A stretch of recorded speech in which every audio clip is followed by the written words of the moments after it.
Pour le deuxième épisode, deux artistes plasticiennes, Sylvie Blocher, artiste française, et Katarzyna Kozira, artiste polonaise, la plus grande de sa génération depuis une vingtaine d'années. Elles ont toutes les deux des univers très particuliers.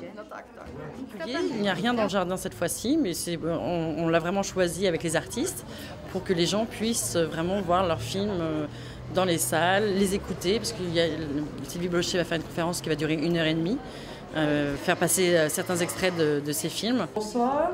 Je suis ravie de vous accueillir ce soir pour le deuxième épisode Harpagones. Dans ce cadre si particulier qui appartient à ma famille depuis 1986, qui est très cher à mon cœur. Et je trouve ça assez étonnant que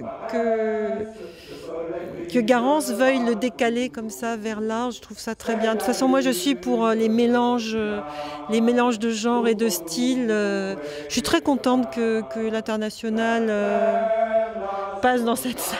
Je vous souhaite une excellente soirée et je vous laisse découvrir le travail dans cette salle donc de Sylvie Blocher et en bas de Katarzyna Kozira, et ensuite il y aura des conférences avec les artistes. Très bonne soirée.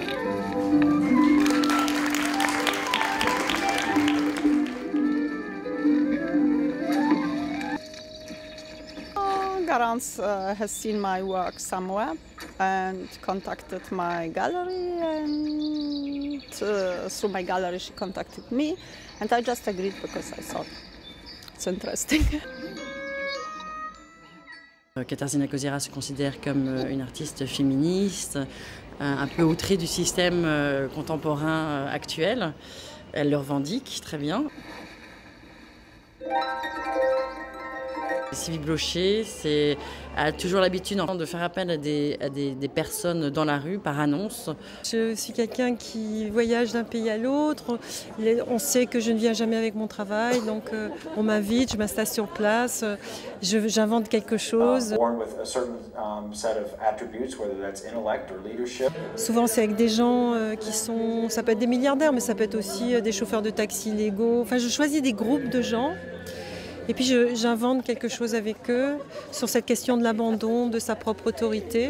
Donc c'est un travail un peu assez politique, je crois, ou en tout cas qui pose des questions de responsabilité éthique et esthétique. Et je voulais le faire un jour qu'avec des hommes. Je l'ai fait, ça s'appelle L'Extase, c'est très perturbant, j'en montrerai un petit bout ce soir. C'est perturbant parce que les hommes, on les voit toujours extrêmement héroïques, extrêmement forts. Et ce qui m'intéresse, c'est ce que j'appellerais ce féminin dans le corps des hommes ou le masculin dans le corps des femmes, c'est-à-dire quelque chose qui tout à coup les rend comme du verre et fragiles. Et je trouve qu'ils deviennent très très beaux. Je suis très nerveuse parce qu'en fait, je ne montre pas mes œuvres dans des cinémas, donc j'ai l'impression que c'est pas voilà. Mais en même temps, ça me fait très plaisir. Je trouve que le public était incroyablement silencieux. Il était d'une présence. J'avais des battements de cœur, c'était super agréable. I think it's beautiful. No, it's a crazy idea.